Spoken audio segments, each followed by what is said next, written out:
Hey guys, it's Sunday.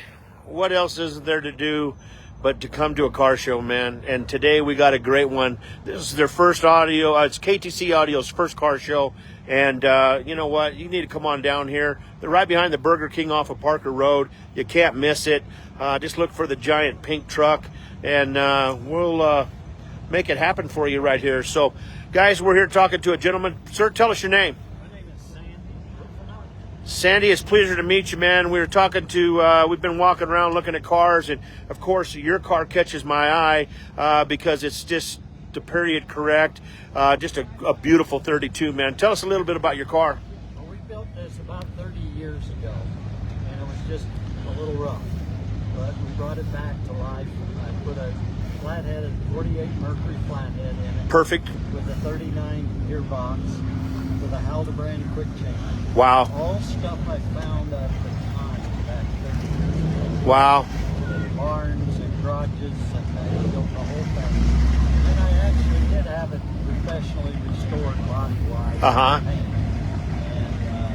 the paint, believe it or not, is 30 years old. My goodness. I mean, and the car is laser straight. I mean, you know, black cars, they're unforgiving as far as paint work. And when you got one that's nice like this, it shows. And to be that old and have the paint is in greatest shape, man, yeah. Kudos to you. Thank you for taking good care of it. Well, the guy was named Eddie Mendoza. And his wife, Nora, did the paint. Oh, wow. And she sat there for hours with a paint stick getting it straight. Yeah. Amazing. Well, you know, that's what you just have to do. If you're gonna represent the black car culture, man, you got to have a nice one for sure. And we did the interior. I love the interior, man. I love the digital gauges in it. I love the steering wheel. The you know, just everything about the car is just so beautiful. This is an original 36 Ford steering wheel. Now, did they call that the banjo steering wheel? They did. That's what I thought. And then I put the wood on it. Oh, you did? Yeah. Now, was that a hard process? Kind of, yeah. I was going to put leather in the seats, but my wife was sitting over there said, no, it'd be too hot. Well, you know, she's really right, because I had vinyl, of course, when I did my truck at first, and I burned my legs so many times I got rid of it. So she was right. Of course, it doesn't have air conditioning. Oh, no. Who needs air? They didn't have it back in the day, right? It has 255 air. That's two windows down at 55 miles an hour. That's right, exactly. Well, we drive at about 65 miles an hour everywhere. Perfect. I mean, on the highway. Yeah. How many thumbs up you get as you're going down the road? All the time. And amazingly enough, this car will get 18 to 20 miles an hour. That's amazing. Yeah, I'm a flathead builder. Yeah. Well, there you go. I'm retired now, but I build a lot of them. Man, I wish I had your knowledge. I love the flatheads. Some things you can do to make them good. Sure, and you know the secrets. Well, see, that's amazing. And another thing that we were talking about, and I thought I'd given it to you, was we got one of my CDR stickers in the back. And of course, you don't get a CDR sticker unless you know CDR. It was an iconic track. That's the track that got me started into drag racing and becoming a fan of drag racing. So you had a little history with CDR. Tell us a little bit about it. Well, I actually drove a top fuel front engine dragster for Jerry Magnuson of Supercharger fame later. But I drove the car for him. It was not very successful. It was early on in that advent of those type of cars. And we blew it up every time we went to the track, and we actually blew it up at CDR. Oh, wow. Loaded it up and went home. But we did make a pass, so I can legitimately say I made a pass at CDR. And then, you know, we were talking about where we lose two iconic tracks. We lose CDR and we lose Bandimere. And come to find out, you worked at Bandimere. I worked at Bandimere for a number of years, me and my wife, and we were the hospitality directors for 6 years. Wow. And then due to health reasons, I had to quit. Now I'm back to being pretty good health. But well, good. They are building a new track, hopefully. Now, what's your opinion on when this track's going to be done? You think it's going to be 10 years down the road? Do you think it's going to be sooner? You know, what do you think? You know, I don't really have any input.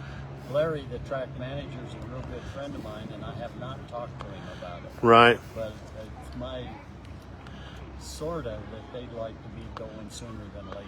Well, I'd like to see him sooner. I'd love to have the Western Swing come back into Colorado, because you know, I was just watching last night, and they were in Washington, and you're like, oh man, we missed Denver, you know. So yeah, that's one of the things I want to see come back. After my drag race, my front engine car, I built a Mustang.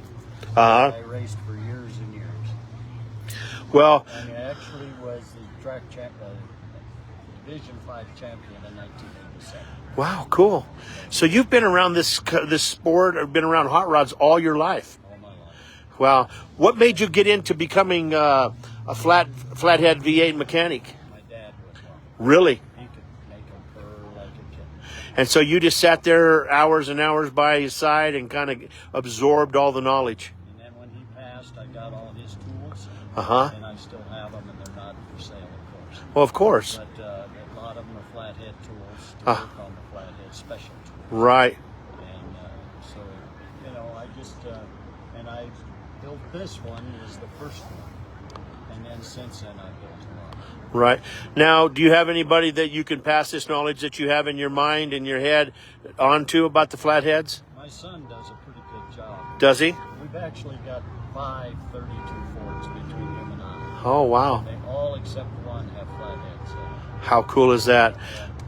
That's kind of fun. Well, of course it is. It's you know, I mean, there's a lot of beautiful cars out there with the LS motors in them and different things like that. But if you're going to build a traditional hot rod, you got to have a flathead, and that's just all there is to. If you're a traditional kind of guy like I am, and I know like you are, the flathead's the only way to go. Yeah, I like, you know, I'm flathead all the way through, and people will badmouth them about this, that, and the other, and I Just laugh at them and go on. whatever. So let's talk a little bit about your motor. Okay. It's a 59 AB block, which designates that it either was a truck motor or a 48 Mercury motor originally. It's got 2 Stromberg 97s on them. It's got Edmunds heads on it, which are very, very rare. Uh-huh. And give it a little bit more compression. Has the Benton headers on it. Wow. Beautiful.